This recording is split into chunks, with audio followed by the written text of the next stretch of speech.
I didn't come back until 89, I think, reunion in 89. It took that long. And I was ambivalent, but once I got on the campus and I walked into Ujima, it's just this warm feeling of family and returning home. And I realized I'd been missing that. And so it's just something that they need to experience. And once they come back once, they'll come back again. Well, I think it's just an excellent opportunity to see good friends who are spread certainly throughout the country, probably throughout the world. One was from Los Angeles, that's Claude Offord. And the other was from Miami, that was Frank Scruggs. And to me, I grew up outside of New York, Long Island, that immediately was an eye-opener to me, that there were people from all over. But it's always just felt like a big family. It's like family to me. You know, it's like a second family. When I come there, you see people that knew you when. A place that I don't want to leave. And I'm always saddened when it's time to go. But, you know, I just love coming back. 1989, when we had the big Saturday night banquet at the Strait.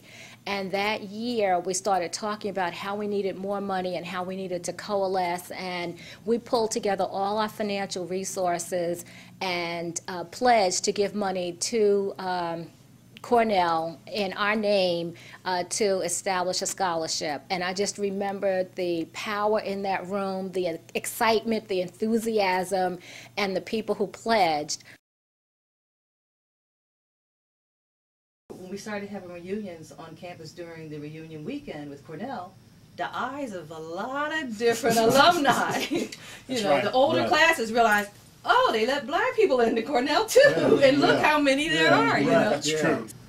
SIBA reunion is very different from some of the other type of reunions that they have on campus. You get a broad cross-section of different classes, which can be interesting, but can also present challenges in terms of putting together a reunion weekend, trying to make the panels, the workshops, the barbecue, and the other activities so that when each person went away for the weekend, they felt like they got something out of the weekend and that they thoroughly enjoyed themselves during the weekend. One of the biggest challenges that we faced during the reunion weekend was trying to find the right time to have an official SIBA, official SIBA meeting.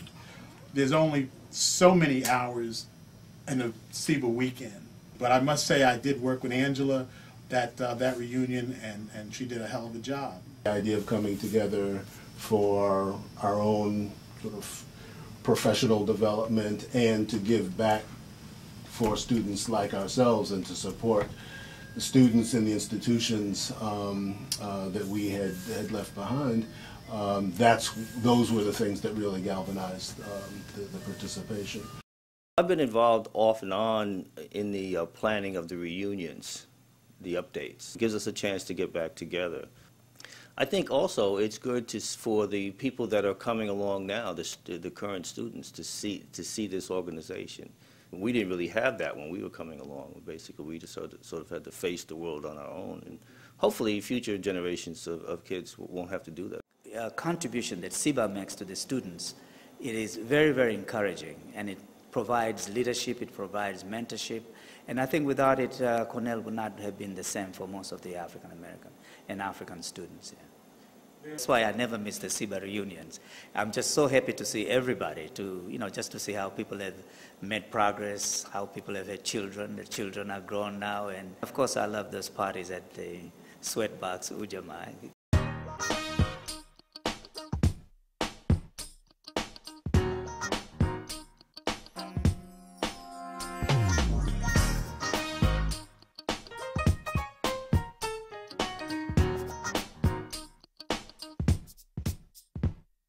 After everyone had left Cornell, they still felt kind of like a bond with each other. People spent 4 or 5 years together in this little community in upstate New York where it was cold most of the time.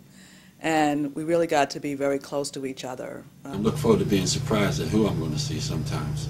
And one time I was up there, my good friend Maynard Brown from the West Coast came in and surprised me. And those are the types of things that that I look forward to. I also look forward to getting back up there and listening to some of the old professors, particularly Professor Turner. Every time I go up there, I make a point to go to his little lecture, and it's always inspiring. It takes me back to the days when I was on campus, and it sort of motivates me when I leave. So, you know, motivation, seeing good friends, and you know, just having a good time. Well, 30 years of the founding of the Cornell Black Alumni Association is just the most outstanding achievement, and it's a major milestone in our history here at Cornell. When I began working at Cornell, it was black students that came to my office to say, you need some help, and our students need some help, and we're going to help you. There was the sense of us as a family. You know, this was so important. And people talk about how that made their undergraduate experience so special that the Africana Center, COSEP, the COSEP associates in the colleges, all helped to create not just the support network, but a sense of family. I came here about 30 years ago, so just about at the time that SIBA was getting established. The growth over this 30-year period, I think, is something that really is quite spectacular, and especially to see former students come back with their families. And that's important in terms of SIBA, this deep legacy. You know, when we first started out, we used to talk about it as a kind of distant concept. We didn't know what legacy meant, but now we're seeing it. I'm encouraged because I think the nature of the place is such, as well as the nature of an organization like SIBA is such that those connections can be maintained. SIBA needs to work with these students to remind them of the stories and the history of what happened when they were here, so that the students understand the struggles and the challenges that they went through. As long as they understand, SIBA will be able to continue with the younger alums. As we look to the future, we have to be very concerned about the status of African American students on Cornell's campus today.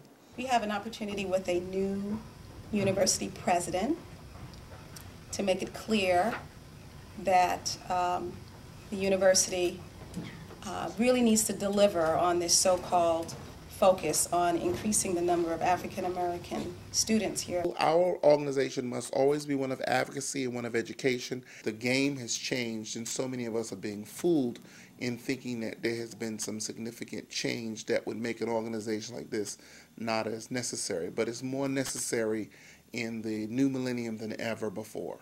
See, young people can't know what they missed if they don't know what was there. For example, I mean, how it was that we had night sounds and sounds of blackness, and how we played even a bigger role in the cultural life of the campus than we are now. It's surprising in the fact that many black Cornellians didn't know that Cornell had such a rich history.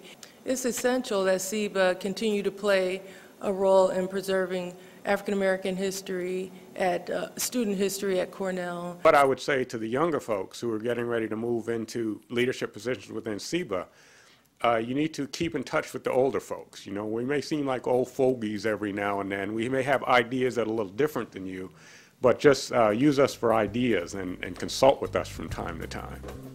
When I was a student at Cornell, all black students spoke to each other. Whether you knew each other or not, the fact that you were there, you spoke to each other, and it was a sense of bonding, that there was somebody there crossing the quad who had your back. That's important. So I hope whoever takes on the new reins comes with that sense of commitment and community. You stand on some pretty tall shoulders. And I'm talking about the alphas, and I'm talking about Dr. Margaret Lawrence and all of these other great black people who went to Cornell before. I think we have to kind of stand on those shoulders and reach even